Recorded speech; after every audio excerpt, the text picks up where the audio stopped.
Welcome to the Fabric of America, the podcast that celebrates small businesses and the remarkable stories that weave our communities together. I am here with Matt Banover, a fashion designer passionate about storytelling through style. And I'm here with Melissa Otto, a seamstress on a mission to make sewing cool again and inspire the next generation. We sit down with small business owners, artisans, dreamers to uncover the stories behind their brands, what inspires them, challenges them, and keeps them creating. Because we believe that behind every idea, every design, every stitch, there's a story worth sharing. So grab a drink from your favorite local shop and join us as we weave together conversations about passion, perseverance, and the power of small business.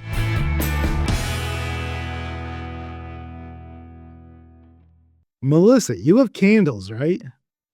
I feel like candles are like the gift that you can kind of give to everyone.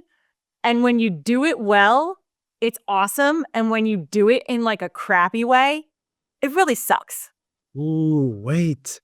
I think what you're talking about is perfect for our guest today, Haley, owner of Outbound Candle Co., who was born in Eagle County, Colorado, and started this company, candle making company, in 2020, where she now makes candles in Connecticut, hand poured. And today we talked to her really about what goes into candles, the passion behind it. It was really interesting to talk to her about the process, the product. What'd you take away from it? My big takeaway from her, and you and I have talked about this a bit before, is the evolution of a business model, right? Like there are so many different ways that you can get your business up and running, and then the evolution that happens along the way. So one of the things that stuck out to me was Haley talking about her materials used in the beginning are very different from what she uses now. But I'm not going to get too deep into it because you guys really need to check her out. Absolutely. Well, without further ado, let's get into our conversation with Haley from Outbound Candle Co. All right. Welcome back to another episode of the Fabric of America podcast. My name is Melissa Otto, owner of DeMellis Atelier. And my name is Matthew Banover, owner of Bards. And with us today, we have Haley. I'm the owner and maker at Outbound Candle Co. Oh my gosh, I'm so excited that you are here. I've been obsessed with your candles for years, so I'm so excited. Listener, we're going to get into that. But first, we got some awesome outfits we got to talk Outfit about. time. Yes. So what are you wearing?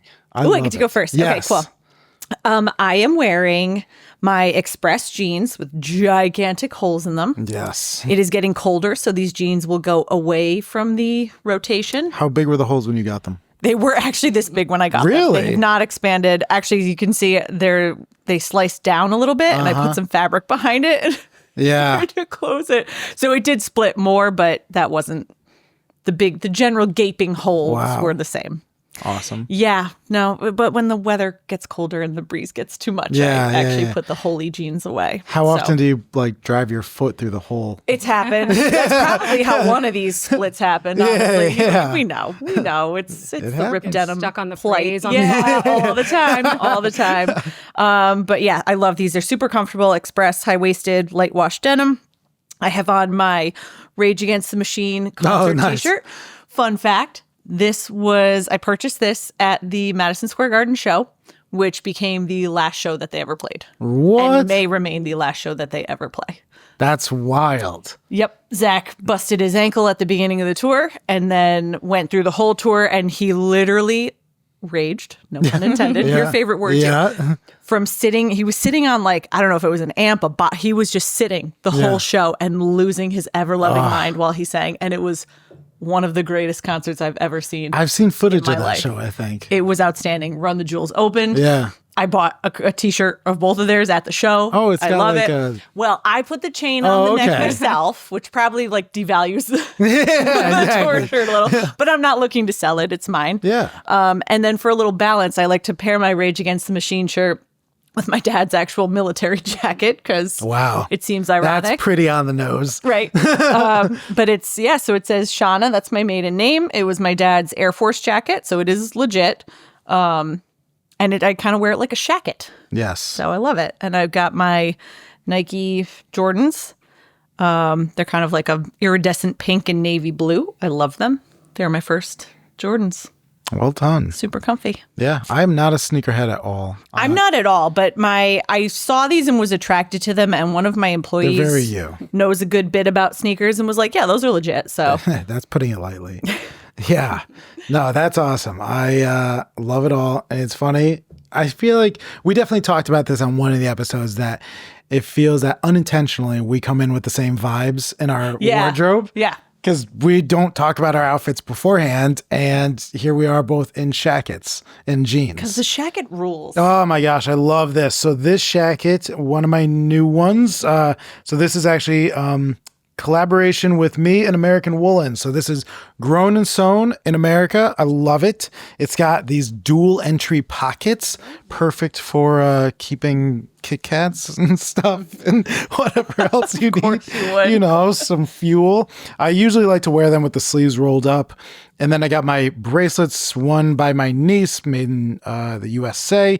And then this one comes from the Always Busy Mama.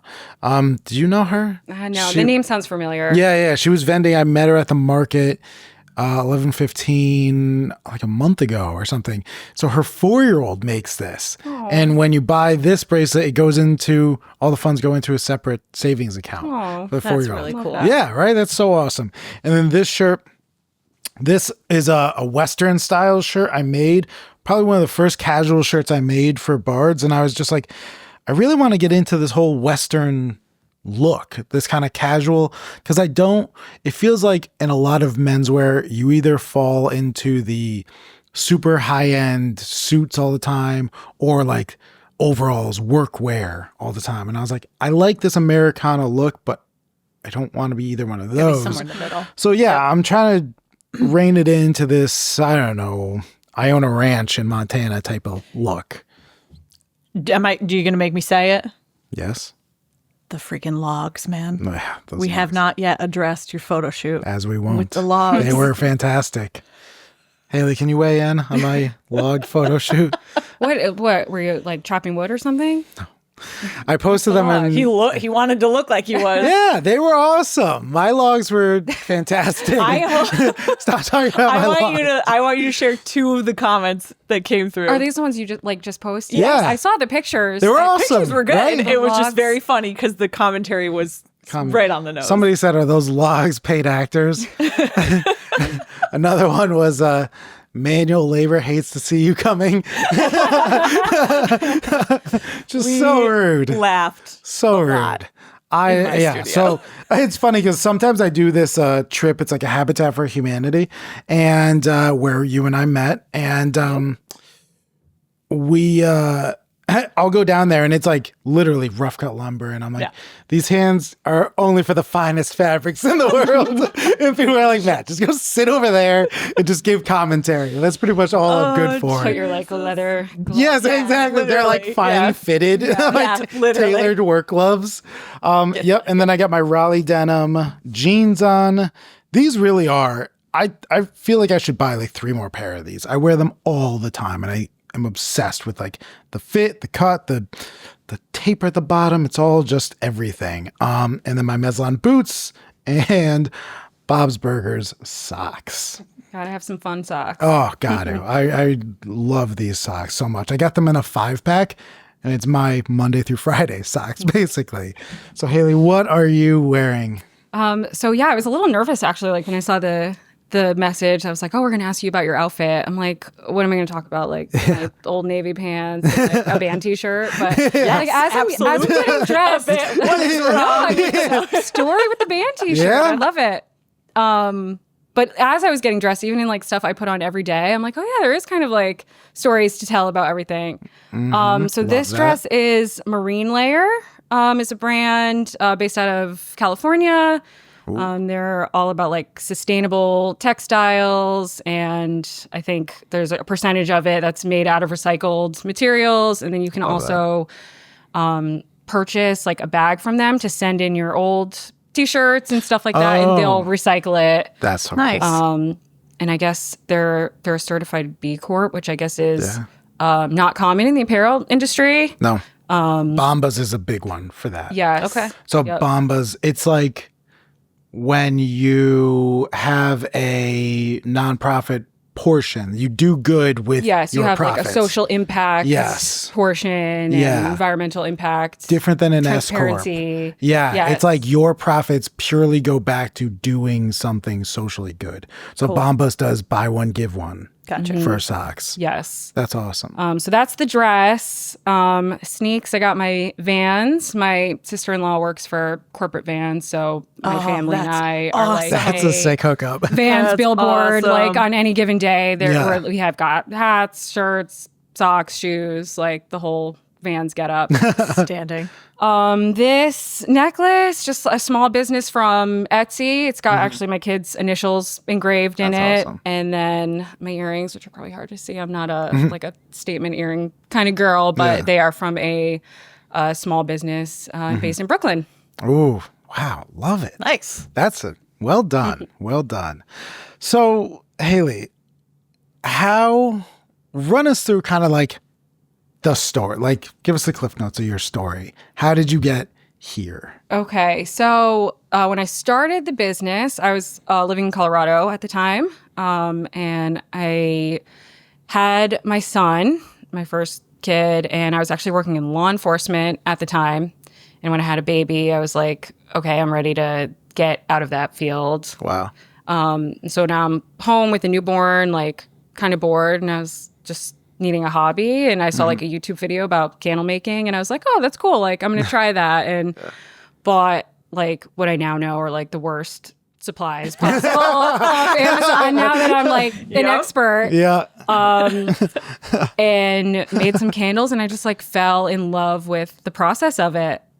That's and awesome. you know, there was no one in my area at the time that was selling candles or had a candle business In locally. Colorado. Correct. That's wild. Shocking. Yeah. I know, because then I came here and it's like saturated. Yeah. Now, Yeah. did you grow up in Colorado? No, that area? no. I Where are you lived from out there. originally? I'm from like New Haven area. Oh, originally. I grew okay. up in Orange. Got you. What brought you out to Colorado at that time? My job. Okay. So my husband and I are very big, like into the outdoors and all that stuff. So we moved out there, got my job Yep. with the state patrol out there. How did So cool. How'd that work? Yeah, wild. Why'd you choose a state patrol job in a different state? Well, state patrol, I was kind of interested in being a state trooper because it's a little bit more like proactive in law enforcement. So like if you work in a city or at a different like county level, a lot of it is like responding to calls. So it's like you have to go to this or Right. this. And as a state trooper, you get to be a little bit more proactive. So you're like, oh, if I want to focus on speeding tickets today, or I want to focus on DUIs or whatever, Yeah. like you have the ability to kind of create your own day. Wow. So that was attractive to me. And like I said, Colorado is just kind of like my personal brand is like very similar to my candle brand. Yeah. You know, we're just into the outdoors and we're in our early 20s and Made wanted sense. an adventure. Just Yeah. packed up the car and headed west. What? That's fun. That is awesome. Yeah. What's your husband do? He actually still has his job in Colorado. He's a analyst for the county government there, and he works remote. Very cool. Yeah. That's awesome. So you have two kids? Yes. Yes. Yes. now One I do. there and one here. Yeah. So when I was pregnant with my second kid, we moved back. Gotcha. You know, having the kids, we were kind of like, want to be near family and the grandparents and cousins and Yeah. all that. And is he originally from here? My husband? Yeah. He's from New Jersey. Okay. So yeah, I mean, definitely So close. East Coast. Yeah. Definitely closer than East Coast. Colorado. Yep. Yes. I was actually just thinking about it. A year ago is when I did my road trip across the yeah. country. And that's been number one on my bucket list forever, is driving across country. And it was I hate to use the word unfortunate, but it was a very fast trip. Like, it was not a luxury trip. That's all you do, it seems like. Yeah, exactly. Yeah, it was very on literally. brand. But my one of my best friends, he is a actor, and this was during the strike, which was crazy that was a year ago. So he couldn't afford to live in LA, and he and I talk all the time about like supporting our dreams and like going after them and all this. And So he was like, dude, I gotta move home. I can't live out here. Gas was like $9 a gallon. He was like, it's unsustainable to live out here. So I was just like, well, I don't want you to drive back alone. That sucks. So I was like, I'll fly out there and drive back with you. And he was like, what, dude? I was like, yeah, man. I driving is all I do. It's fine. It'll be the same like driving in Connecticut, driving across country. So I drove down to Jersey, flew out of Newark, landed in LAX. He picked me up and we started driving back. Like I was in LA for 20 minutes, maybe. And the first thing we did was we drove to the Grand Canyon, and it was like an 8-hour drive or something that first day, because I landed at like noon, got there at 8, slept there, woke up the next day, Grand Canyon. Then we went from the Grand Canyon to Colorado. It was my first time ever in Colorado. It could not have been a more stereotypical Colorado experience. Really? We get to the hotel in Trinidad, Colorado. And we were going to try to stay in Denver. Yeah, we were going to try to stay in Denver, but we just couldn't make it all the way up. It was already like a 12-hour day because of the Grand Canyon set us back. So we get there and we stay at Homewood Suites or something. Not a random hotel. And the guy at the counter, probably 75. He's got one of those like stoner ponchos on, Yep. that rug thing. Rug, yeah. Yep. He's wearing that. And I'm like, isn't there like a corporate dress code? What are you wearing? And then he immediately, when you check into a hotel, they're usually like, okay, here are your keys. Hotel's over there. Bathroom's on this floor. He's like, here are your keys. Hotel's over there. There's a dispensary about a mile down that road. I was going to say, was it related to drugs? There's about 2 that way. But if you really need some, I've got some on me right now. And I was like, what? You're just like, this is his intro to the hotel. He was really an undercover cop. You didn't. Then he also had a gun on his hip There you also. And I was just like, what is Sounds this? like Colorado. Yeah, it was truly insanity. My friend and I were like, is this real? Like, should we go get high with this guy? And I think he did. I don't smoke weed. So I think he ended up going, but we went to go get snacks. I think his name was Leonard. And we went to go get snacks in the fridge. And we had like a frozen pizza or something like that and all this other stuff. And we're like, all right, Leonard, like we got this. He's like, whatever. Just take it. And we're like, Leonard, okay. Are you going to get fired? Like, you're wearing whatever you want. You're giving away. Do you work here? Merch, yeah. Like, is the real front desk rolling person off the street. Yeah, like, did you kill the real front desk officer? And you're just posing? Like, what is going on? So the next day, we left. But that was That's your only experience with Colorado. that was it. Yeah. It was, we hit a coffee shop down the road in like this gorgeous small town, and one of the coolest things about Colorado was it looks like you're almost on your own movie set with the mountains in the background. It looks like it's painted backdrop. Yeah. Everywhere we're driving, it was just like there was just this mountain range very far off in the distance. I was like, is anyone else seeing this? Like, how is not everybody just in awe of this? I know. We used to joke like, this is the most beautiful scene I've ever seen from a grocery store parking lot. Yeah, like, no matter where you are, it's got this beautiful like mountain backdrop. Yep. Yeah, it really was beautiful. Have you been? I went to Beaver. I worked a wedding there in Beaver Creek. Oh, right well, near yeah. where we lived. Oh, nice. Yeah. It was same thing. It was stunning. I was actually shocked because all I really know about Colorado in general is I think like outdoors, woodsy, mountains, weed, foresty type of whatever. Yeah, weed. But when you fly in, it's like the plains, like prairie. Yeah, and I had no idea that was like some of the topography, and I was like, wait, what? Like it was just miles and miles of nothing. Yeah. We were like Western Kansas, as they say. Yeah, it was very interesting. But then we got into the mountains, and it was awesome. It was so beautiful. It truly is. Like I want to do this again. So I did the drive in 5 days. I think 12 hours each day. Insane. It was brutal. Wow. In his little like Toyota Camry. And that was just, it was a rough drive. Like the first 3 days were amazing.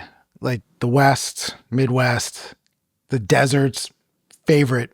It's like the core memory for me. But then once you get over in like Missouri, it's like being on 84 for 3 days. It's just, it's like nothing changes. It's like just the worst highway. A lot of corn. Yeah. Yeah. It's just like Windmills. on a highway, just like it kind of going. looks like Connecticut. Yep. It's just like going. this is a nightmare. Yeah. So that was awesome. How long were you in Colorado? I was for? literally, 6 years. Oh, wow. All right. That's a good amount of time. Yeah. and during that time, was the plan to stay there forever? Yeah. That was kind of always the plan. I was like, oh, I'm going to stay like in my job, and my husband will be a stay-at-home dad, and this is just where our family is. And Yeah. I feel like once we had kids, that kind of just all changed our Shifted. perspective. And Yeah. it was also like during COVID when we decided to move, there was a lot of wildfires. Like we almost had to evacuate because there was wildfires I like forgot right on the about that. ridge Yeah. by our house. Yep. And I think being away from like our family and our support system during that time kind of drove us back too. Yeah. Wow. That really is wild that was like a thing we all did. Just COVID. COVID. I Just- know. Like, Yeah. and how, so what, you were a year into business by 2020 or? Yeah. So my 4-year anniversary is like next week. It's the 7th. Wow. Okay. And then we moved Congratulations. thanks. Yeah. In April of 2021. So yeah, like 6 months later. Wow. Oh my gosh. That's So like all this upheaval and like, Yeah. oh So my, Did you intend when you were in the process of moving to just like stick with the candle company, like just kind of see how that went? Yeah, I was like, I'm going to, I had already, like I said, there was no other candle brands like out there at that time. So I already had like a couple wholesale accounts in the area and like a decent customer base of people who were interested and had liked them. So yeah. How did you tell us about wholesaling? Like, how did you come to like, I'll say discover that route? Because Yeah. I feel like when Matt and I were initially talking about it, we were like, you retail it yourself, right? But when we were talking about the wholesale aspect, I'm like, how do you even like, where do you go? How do you get in like your foot in that door? And then how does it like expand from there? So the first wholesale account I got actually like reached out to me on Instagram. They saw that I was like local and they're like, oh, we love to carry local products in our shop. Yeah. And I was like a brand new business at this time. And I was like, I don't know if I'm ready for that. Yeah. So I went in With all your crappy materials. my little samples. I was like printing off labels on my home printer and like buying things like pretty small scale. So, I went in there with all my samples and she was like, oh yeah, I want to buy this. I didn't really understand like having a wholesale contract or like terms or, an order minimum, all this kind of stuff that I now have learned. But Yeah. I fumbled my way through it, and now I get most of mine either off Instagram, just connecting with retailers on there, or Fair, which is like a online marketplace to connect small businesses to retail locations. That's cool. That is like, Yeah. I think what's so interesting is that a lot of people, when they get into small businesses and selling products, it is very much B2C. I'm just selling business to consumer. It's here's my product, a consumer's going to buy it. But you're going in this different route, which is wholesaling, which is so interesting. What is that? Did you know anything about it beforehand? Not really. Like I said, I didn't know.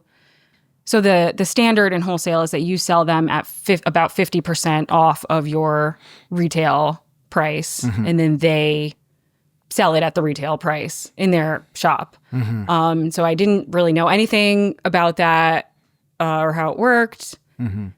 I've gotten a lot of wholesale accounts over the years, and like at this point, my business is probably over 50% wholesale. So That's wild. That's really cool. I've gotten my margins worked out and all that stuff so that it makes sense financially. But no, I didn't really that wasn't part of the plan when I started the business. I was like, oh, I'll do the farmer's market and have an Etsy shop and an Instagram and and I like having both. I like, being able to pop up at the markets and connect like with my customers directly, but the wholesale is my bread and butter. When you're selling a lot with the wholesale, are you finding it's mostly like as outbound, or are people asking you to private label a lot? Or yeah, it's mostly as outbound. I'm kind of branching off into the private label. Like I've done a few for Bards and podcasts. Yeah, shout out. But I would say mostly just as outbound. That's really cool. That's got to feel good. That people want to like sell I'm your making product. something that people like as it is. Yeah, for sure. That's got to feel awesome. Yeah. Like not knowing what it could be or that it was a thing. Right. And then somebody reaching out to you and just being like, I want your product in my store. Yeah, as is. It's very cool. And like I'm all over like the country at this point. Like I just got my first, first What a one wild statement. in California recently. So bi-coastal. Yeah, you're like a candle making tycoon. A lot throughout New England and like the Pacific Northwest and Colorado. So it's very cool like seeing them out in the wild. In the wild, right? And, I've had people like out in these random states, connect with me on Instagram and they're like, I found you in this shop in Oregon or whatever. And it's awesome. Are there any like accounts that you're surprised that want to carry you? Not really. No, like I haven't got like Nordstrom to reach out to me. Yeah, exactly. I was going to say, are you kind of on like more of a local business type definitely level? like small. I would assume it tends to be gift people that want to go shops like, I know it's American made. I know that this is a real person. Yeah. Top quality materials. Yeah. I had a customer yesterday that was asking me, she was like, how do you market yourself? And I was like, a lot of Instagram. And I'm just whoring myself out and just online little things. And she's like, and I was like, well, how did you find me? And she was like, well, I found it. I was like, that's the thing, is that the people looking for this will find it. They're typing in the words, they're going to these places. So it's nice. I like that the products you and I sell, it taps into a lifestyle. Like people want this like all encompassing, made in America, farm style, like that woodsy lifestyle. The logs. I found like stop trying to defend it in like my industry, like the bespoke candle industry in general, like I said, is very saturated. So it's important to find like my niche. And I heard this quote like as it relates to like marketing and branding a while ago, and it was saying like if you sell to everybody, you're selling to nobody. Because you're just a lot of people are like, oh, well, I'm just selling to anybody who likes candles or like whatever. And like you really have to like niche down and find who your customer is and sell to them. That's Seth Godin. Oh, I don't know. Yeah. There's something like that. I've definitely heard that one too. But yeah, he's like, if you are going to write a newsletter and you have 3 followers, you write it to those 3 followers. Like you put everything think of what it. your smallest sustainable market is. And then you build from there. Like, who are the people that love woods, that love candles, that love Made in America? Like, make it as like every Venn diagram overlaps. What is the one thing? And then market to that. Yes. Not candles. Right. How? So one thing I'm fascinated about, and I mean, I'm sure you get this all the time, the scents. I wanted to know. Let's just get it out of the way. How in God's name do you create a scent? So I mean, a lot of it is just trial and error. I'm like, okay, I think this will be good with this, or like, but there's also a science to it. Like there are scent notes and scent families, almost like colors, like you guys probably know, that are complementary or like contradictory, or there's a fragrance wheel, just like there's like a color wheel. What? So it might be like really cool. Woodsy notes go with fruity notes or whatever. So a lot of it is trial and error. But I have become like a little bit of a fragrance nerd since diving deeper into it. As you should. But- Have you ever made something that just you're like, ooh, like it just smells like ass? Yeah, no, yeah. Like there's some things that I'm like, oh, like I think this and this would be really good together. And then you put it together and you're just like, no, that's One of my favorite videos was like, I don't know what it was. It's like they were probably at like TJ Maxx or something. And it was like a candle that smelled like hot dogs. oh yeah, I've seen like there's like mac and cheese. Or, Yeah. And she smells like she's just like gagging. God, talk about a niche Yeah. market. Like, Yeah, I know. Like, why? And how do you land an account like TJ Maxx? Like, that's awesome. No, that's why it landed in TJ Maxx. It was sure. like Keep bottom those out of it. the better stores.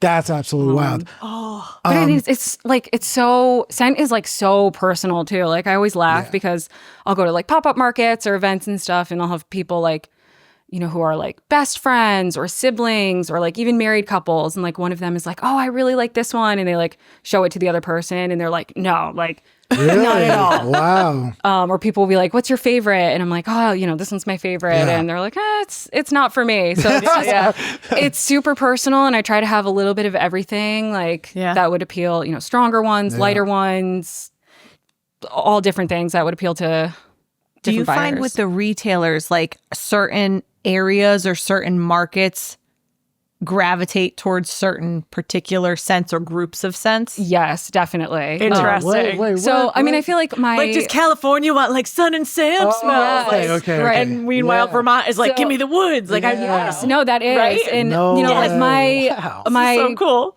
branding is all kind of like similar. So a lot of them are in like campy stores or like Yeah. outdoorsy, Yeah. those kind of like Americana Yeah. things. But yes, like that store in California would be more likely to buy something from like my coastal collection versus like, you know, a store in Vermont is getting everything from the cabin collection. Yeah. Amazing. That's so This is the cool. coolest. Yeah, it's such a different world. Well, and it's crazy too because I feel like there's also trends in scents, just like there is with like fashion Yeah. or music or whatever. And it's Yeah. not something you would think. Like you're like, oh, if you know, if I like the smell of this, then people just like it or they don't Yeah. or whatever. But I don't know how these trends like come about. I would assume it's probably from like the fine fragrance and like perfumers of the world. But yeah, so it's like, oh, peach is trending this year and amber is trending this year. Yeah. Vanilla, like Yeah. where it's like, oh, vanilla was out a few years ago. Yeah.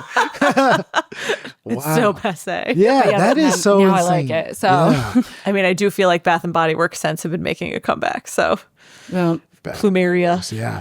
So Like- like are Bath and Body Works, like, are those your version of like fast fashion? Like, yes, 100%. Yeah. They're like the worst. Yeah. You know? Well, and it's tough. Like, I'm sure for you to like compete with where people are like, oh, I can go get this 20-ounce 3-wick candle for like $6. Yeah. And, you know, it's like you say, if you're just looking to have price. a flame lit in your Yeah. house, like, yes, it works.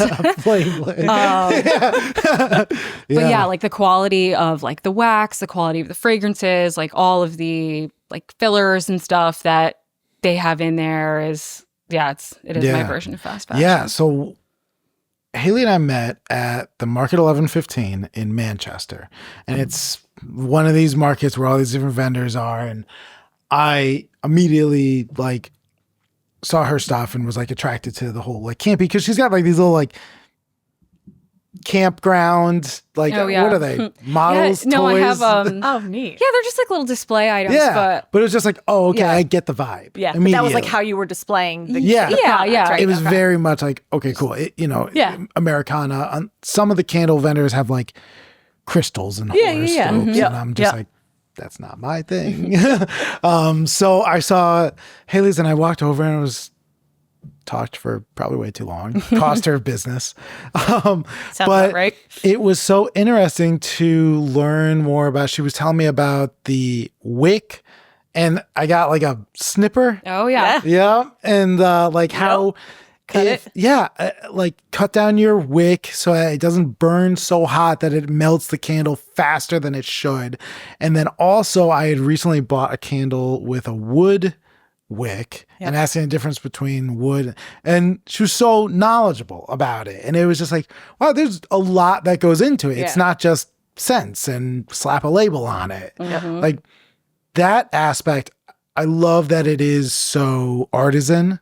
Like it really is a craft to make this. Yeah, and that's kind of like what I was saying when I said, like, I just was like, oh, I'm just going to make some candles and like fell in love with the process of it. Yeah. Because I kind of thought the same. I was like, oh, yeah, you melt down the wax, you mix in some fragrance and you have a candle. Yeah. But yeah, it's very like sciencey. Like the wax has to be melted to the right temperature, and then the wick size has to be the right size for the diameter of your jar, and your percentage of fragrance that you're using in what type of wax you're using, like all these variables that have to come together perfectly to make like a good quality That's really candle. Cool. That's wild. And I'm sure too, like we've talked about this on the show before, and it sounds like it's the same for your industry in general, is that there's something to be said for the passion behind, like, we'll call it like geeking out on the science or the construction or the whatever. Like when you are able to share that and talk about it with a consumer like you in the situation where you met, when you don't know something, you get such a better appreciation, and it makes me want to buy from you. Oh my God. Because now I know something extra about it, and I know that you know it. So therefore you've put some extra thought, heart and soul, science behind the product, and I know I'm getting something awesome. Like I think that makes such a huge difference for all the different industries that we're all in. Definitely. I listen to every morning. I listen to like those YouTube like hour-long motivational things, and I'm just like, I have it on in the shower while I'm getting ready, and it's just going over. And a lot of them they're all, you know, compilation montages of speeches. And there's one that I love where I think it's David Goggins, and also Jocko talks about this. A bunch of them talk about it. They're like, I'm not the smartest person. I'm not the most talented. But I'll put in the work, and like, that's what you'll see. And I think that I'm very attracted to that with people. I'm like, it doesn't need to be the flashiest, most perfect thing. If you care, I'm in. I'm bought in because you care. You're spending time of your life and showing up at a market. You got your wheelbarrow, you're setting up a tent, you got bees or the elements, like things are crazy. And you're here to just be like, this is why I made this candle. I'm like, what? Like, that's so cool. Yeah. Like, it's just so exciting to see how people choose to spend the hours they have on this planet, like caring about sense and the lifestyle. And then to know that you lived in Colorado and that you and your husband love this like outdoorsy lifestyle. I'm just like, this isn't just a candle she likes. It is her. Yes. And like that I love so much. And like I don't think I've been without an Outbound candle in my presence since that first conversation. Like I've bought them continuously. Yes. You've done 2 or 3, probably, I don't know, whatever, 2 or 3 private labels for me. And it's just like, I send them to all of my clients, like as a I'm going to thank need you. to jump on this just as an aside. So yeah, I mean, don't steal this, but also please do. So when somebody buys something from Bard's, I send them a thank you card and a candle that's Bard's by Outbound, and it's got like my label on it that Haley really put neat. together, Yep. and people have it, and then it's hanging, and I love it. Like I'll go visit my friends and I'll see the candle, like, and it's halfway down, they're using it. Cool. It's just so awesome. So at my, I had a party, what was it, my 3-year anniversary, I guess, at Provision State. Last yeah. spring, yeah. Yeah. And I had a couple vendors there, and Haley was there. Did see Yes. you there. Yes. I knew. I'm like, wait a minute. I Yeah. was wrecking back in my brain. Yeah, exactly. Yeah. Well, you were in and out pretty quick. We were quick. Yeah. With the kids and everything. Yeah, but Hectic. it was funny because like when I was reaching out to vendors who wanted to be there, first of all, every vendor was like, well, I'm not like luxury clothing. Why would I be at your thing? But I was like, no, like I want you there. And also like, I am so bought into what you do. And it's because of like how you explain it. Like you show up so much for your product. And I love that the symbolism of having a candle lit, it's like a constant reminder of the candle, the smell, the person who made it. It's like, it's a lasting impression in a very tangible way. And I think that you do that so well and so just easily. So I don't know where I was I going. have a no, it's a lot. I have a little like tagline in my Instagram bio that says "made with hands and heart," and I'm like, that just sums it up. Like I make everything myself, and like I pour literally my heart into That's awesome. the whole project. And yeah, speaking on your party, you know, when you were like, oh, do you want to come be a vendor at this anniversary party? And I'm like, oh yeah, sure. Like, you know, I want to be there. I don't know if people are really going to be there to like shop and buy candles and stuff. But I think the people that you've surrounded yourself with during your time in business, like they were all there and wanted to hear my story. And I did just as well at that little private party as I would have at like a large scale weekend market. Yeah, I think everybody like bought a candle. Yeah. And I still go to, I was at a event, or I was at a friend's house 2 days ago, and then one of the candles is there. I was just like, that's so cool to see. Yeah. And yeah, no, I definitely love that. Did you say this episode or last episode where you're like, you know, good people know good people? Last episode. Yeah. Where it's just like that It's concept of like people, the people who buy into me know that it is all about the story. And if you're there, there's a damn good reason you're there. Yeah. You know, and so people were like, all right, Let's hear the story. let's hear it. That's the difference between the person who's like, I know all these cool things about candles and candle making, and this is my niche audience, versus the person who's like, I make candles for people who like candles. You know, like these two are not the same. Yeah. So what is, to just dig a little deeper into this, like what is your why? Like, why do you do this? Why do you,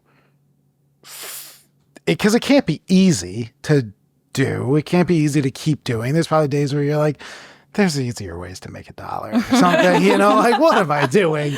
Like what keeps you going? I mean, mainly it's just like, it's my job now. Like, you know, it started out kind of just as my sanity as a stay-at-home mom. And like I said, I just love everything about it. Like the pop-up markets are exhausting, but like I love being able to go out there and interact with customers and, you know, see someone pick up a candle and they're like, oh, you know, this reminds me of, you know, my vacation to the Outer Banks or whatever. Like having people connect to something I made like that is just so rewarding. Yeah.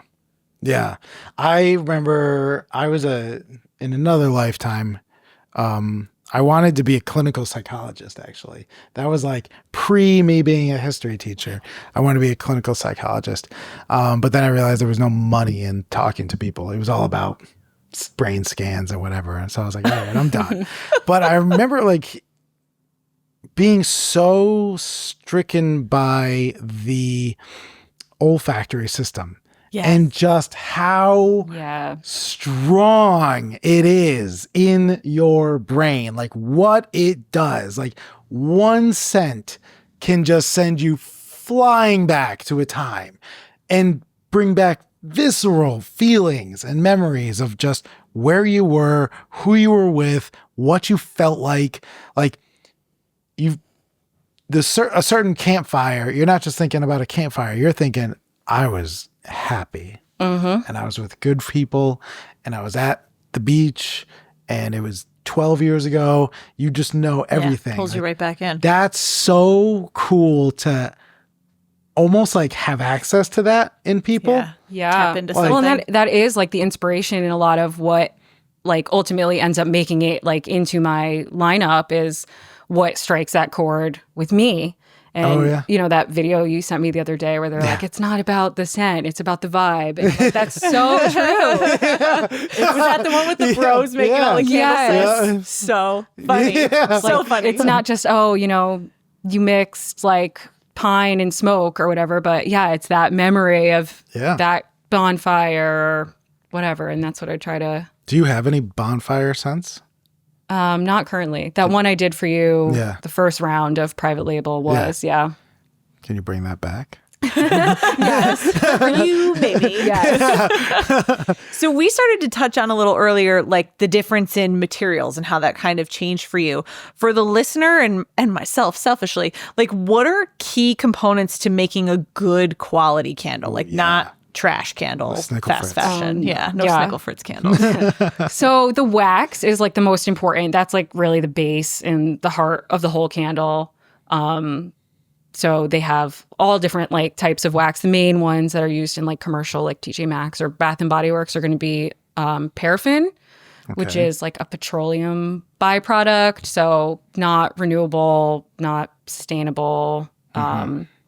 And nowadays they have all sorts of, they have soy, which is what I use. There's coconut wax, there's apricot wax, there's palm wax, all these different renewable plants basically that can be turned into wax. So the wax is the big one. And then the fragrance oils. I mean, we use synthetic fragrance oils, which are actually meant to be burned in candles. And I've had a lot of people ask like, oh, well, why don't you use essential oils? But they're not formulated to be burned. So it's actually safer and better to use fragrance oils that were created with the intention of being a candle. So as far as that, just like I source like the cleanest ones I can find. There's like safety data sheets that come with every fragrance oil, and you can see every ingredient that's in it, if there's any carcinogens or endocrine disruptors, like anything like that. And I avoid all of those because they are in a lot of synthetics. So that does limit like what I can put in, but something I'm not going to compromise on. So those are the main two. Yeah. Is there a scent that has been consistently containing like carcinogens or things that you're like, no, but I wish I could get a hold of this scent? No, not that I've nothing that you miss. Not that I've seen. Like there's different suppliers and stuff. So there will be some that I'm like, oh, this supplier doesn't have what I'm looking for, but I'll go elsewhere and do that. Nice.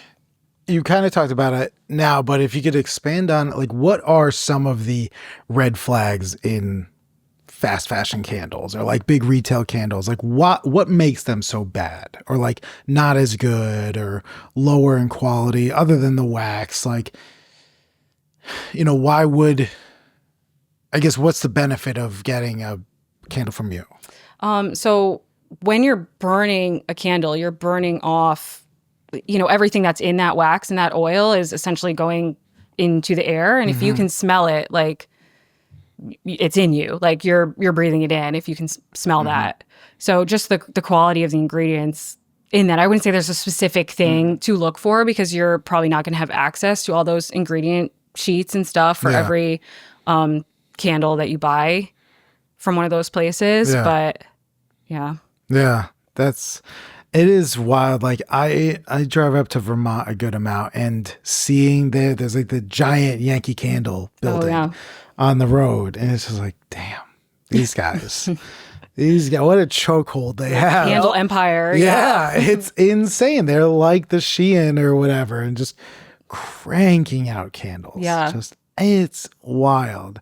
In that perspective, like what's the future look for you? Like are you going to hire people, have a factory, or like what? I mean, I don't know. I feel like my husband has asked me this too. And I'm like, I feel like I want to keep it at a level where I can mostly do everything myself. You go to Yankee Candle or something like that, and they have big machinery that's filled with wax, and the machine's just dumping the wax into the jars. And, I want to be able to keep that hand poured, like I pour every candle, I mix everything. Not saying I wouldn't hire like another set of hands, but I don't want it to blow up so big, that it's not a human doing that.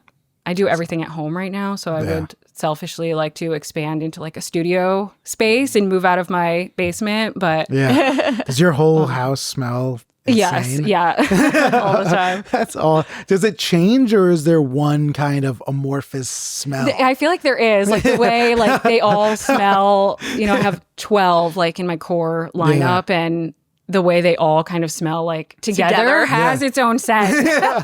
I'm like, my car smells like it. A tent, like But it's funny because I go to like all these markets and stuff and I'll buy candles from other vendors that are there. And my husband's like, why are you buying candles from them? Like, you could just make them. And I'm like, I get sick of smelling those same scents all the time. Like, I need something different. Yeah, no, that's so true. It's like when I buy clothing from other people. Yeah. I'm like, I can't just keep wearing my own stuff. I gotta, branch out. I gotta get other things inspired by other people. Yeah. When you're doing these markets, so can you first of all explain like what this market world is? Yeah. And how involved you are in it, and then just kind of like, I don't know, what's your experience been like with them?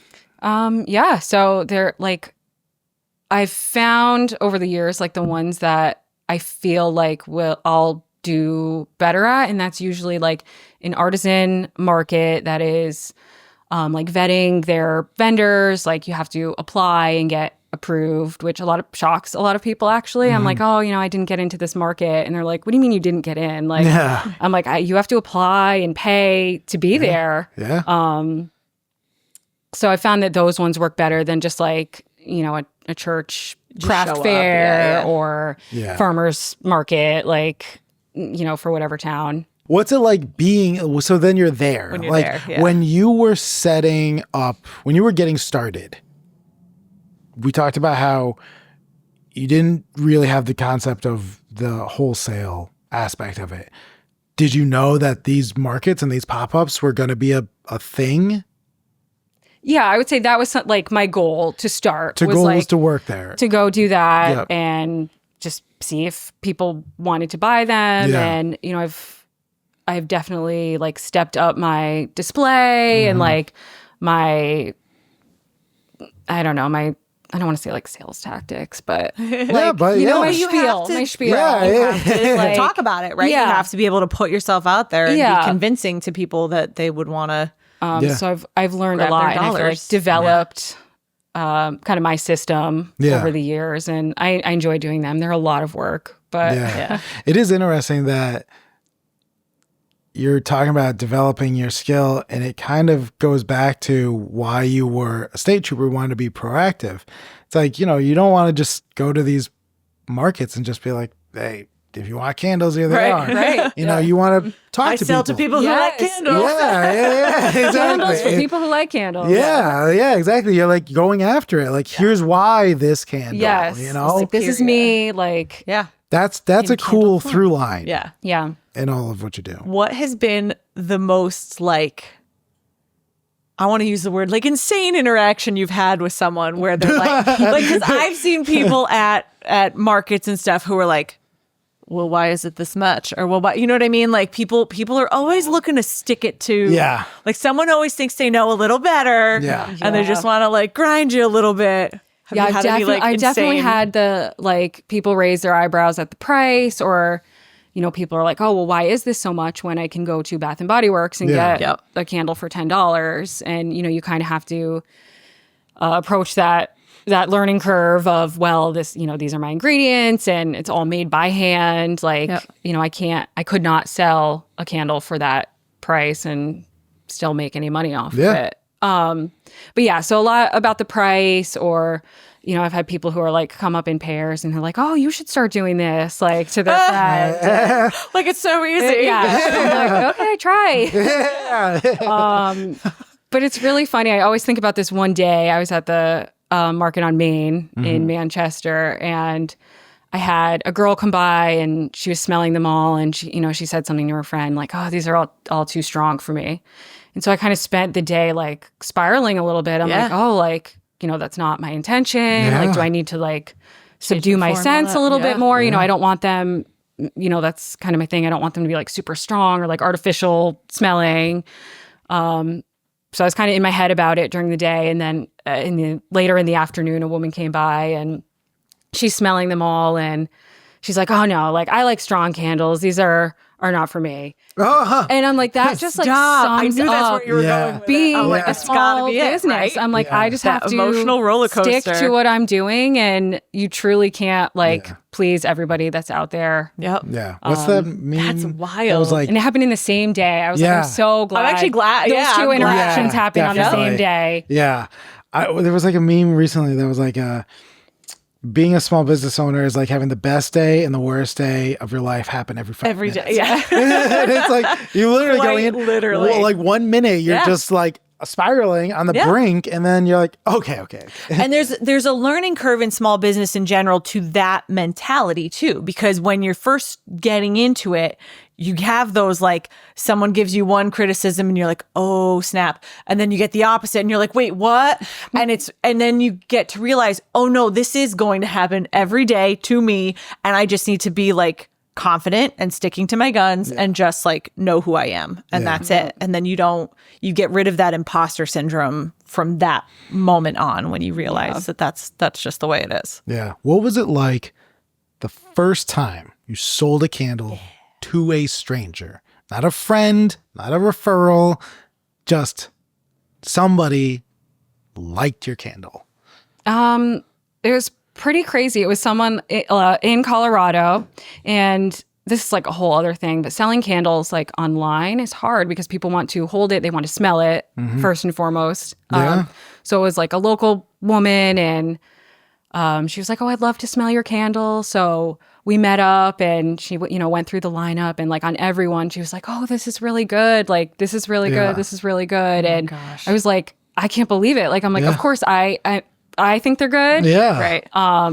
But to like hear just someone else say that they liked something you made or like you did is pretty special. Yeah, it really is. Like, I remember vividly the first time somebody booked me to go to their house, and I was just like, what do you mean?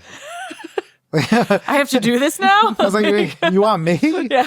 Who sent you? I was like, is this a prank? Where's the camera crew? Yeah, I literally, and I got to the guy's house, and I was Yeah. like, so how'd you find me? Like, who Who do put you you up to know? this? Yeah, Yeah. exactly. Yeah. Like, did my mom put you up to this?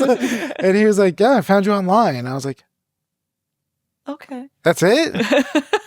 And he was like, yeah, I like the website. And Okay. I was like, so are we going to like do You gotta business? do it now. Yeah. Yeah. I was like, is this going to happen right now? We're about to sign this devil's three-way? Like, let's my do gosh. this. So, I mean, we did it. And then like, he like got a couple shirts and some pants and paid me. And Like, you're going to I pay me in US dollars? yeah, exactly. I was like, that's it? You're going to give a stranger money who just came to your house? Yeah. And I'm not going to give you anything for months? What is this business that I've created? And I remember vividly driving home, just like I had tears in my eyes about like, this is insane. Yep. That just happened. You just crossed the threshold. Yep, I was living in West Hartford at the time, and it was just like, oh my God, like that is wild that happened. Crazy. Yeah, it was such a good feeling. So one thing that I think is interesting with a lot of these small business, the makers at these markets, is that a lot of them are just 100% like passion driven. They just are doing this like craft or something. What's your level of business acumen? Like, was there a business plan? Like, is there a business plan? Like, how do you handle the business aspect of it all? It's been hard for me because it was like purely like a passion project to start with. And now I'm kind of at the point where I'm like, oh, if I can make enough to like pay for our vacation this year or like little extra money, then that's good. But no, it's not like a business plan like that. Yeah. Do you have like goals? I don't know. Like you're like, I want to make 100,000 this month. No, not like that. No, I don't love like the business side of things so much. Like, I don't like use Instagram like in my personal life. I wish I didn't have to use it in my business life. Like marketing myself. Like even coming here, I'm like, I don't want to talk about myself. I don't want to push my business. Like, I just want to like exactly. sit in my little studio and make candles and toil away. Yes. Just like blend one up my flame. potions. Is there, actually, you know what? I don't know why that made me think of it. Is there a time of year that's busier for you? Oh, yeah. Yeah, definitely. Like we're coming into like fall, winter Holiday gift is like giving, candle season. Yeah, everyone's like getting inside. It's getting dark a little earlier. Everyone wants to light a candle, like cozy up and gift giving is a big thing. So Yep. definitely right now, right when I want to be doing that, slowing down and Yeah. hunkering down for the Right. winter Yeah. is my busy season. Yeah. That's so interesting. And like, are you getting a lot of the fair orders? Like people want to stock up for the holidays and Yes. stuff? Yeah. Oh my God, you it's must be so crazy. busy. Like, I still, this is my 4th year in business now. And like, I feel like I'm having to like do the seasonal ones like earlier and earlier. Yeah. Because I have my holiday collection is actually dropping tomorrow, which is Nice. November 4th. Yeah. And retailers already want to have holiday stuff on their shelves like a week ago. Like yesterday. Yeah, in Yep. August. So like I'm like having to push it further and further back that Yeah. now like I'll have to make them available to retailers like at the end of the summer. Yep. Yeah, I worked So I'm at still learning that. Michael's a couple years ago, and we got Christmas trees in August. Yeah. It was insane. I Which remember. that is not like my lifestyle at all. I'm very like, Right. slow Yep. and Yeah. It was way more just to be prepared. Yeah. Like Just to they have 'em stayed in the stock, back yeah. room so that way. The second November Just- 1st hits Yeah, and exactly. It was Yeah. like you just unload. moment. Yeah, because I think it was like around like middle of October, we would start to kind of Yeah. introduce a little bit of Pop it out. holiday stuff. Yep. But, one thing I think that is so interesting, and I don't know, maybe you've thought about it, maybe you haven't, but I think it's so poetic how you were a state trooper and now you're doing this. And I like this through line that we talked about a little bit of this being proactive, being a light, being a part of people's lives in a lasting way, even if it's just to make them safer, just to make them happier, just to remind them of a scent. Yet you want to be in the background. There's something to be said about all of that, how you're there, but just there adjacent. And I think that you do that in such in an elegant way. You lead with kindness. I've enjoyed every second I've ever interacted with you.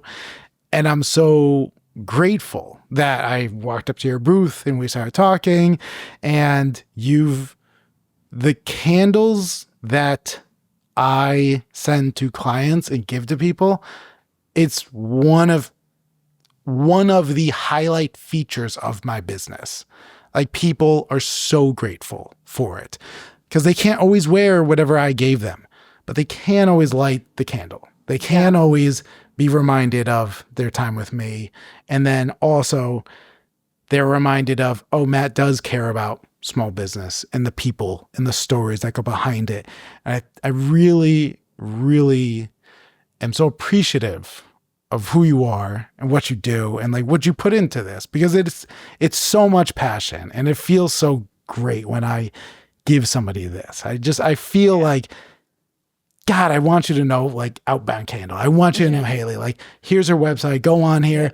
And every time somebody brings something up to me, I try to remember. I screenshot it and I send it to you because I'm people are thinking about you. The people are like, oh my God, I'm out of my candle. What's her name again? Like I got to go reorder. There's an accessibility level to what you do that I think is really that you're hitting on the head, where not everybody's going to have the budget for expensive clothing. Mm-hmm. Not everybody's getting married all the, you know what I mean? Like you kind of do these things once, right? But there's that idea that you can bring people back to like a space and time that's pretty special. Like so much of products being sold are used for a reason.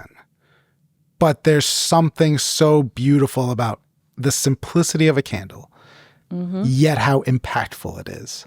Yeah. I've had a rough day. Light this candle. It smells like wild Wisteria. Yeah, what? Wisteria. I don't know. I'm Okay, just trying to help you out. I like it. But it smells like that. And now I get to relax. I've done the act, and yet this thing is still going on. Yep. And it makes me happy. It makes the people around me happy. It makes the small business owner happy that I bought it. Like there's something so nice about the whole story. It's so neat. It's all All interconnected. It always is. One might say it's woven together. Just flip this table. She teed that up perfectly for us. Thank you. That was pretty beautiful. But Melissa, do you have any last minute questions? Because we've taken up way too much of Haley's time. There was one knocking around in the noggin, but I lost it. I'm sorry. Sorry, I know. Well, I'm we sorry, too. can just sit here and wait until it comes back. Nope, it's gone. I was really trying to pull it out. Haley, anything you want to say on the outset? I don't think so. Just thank you guys so much for having me and having me into your space and allowing me to geek out a little bit. Absolutely. Yeah. No, Thanks for geeking out with us. Yeah, it's so cool to hear about this, like an industry I know nothing about.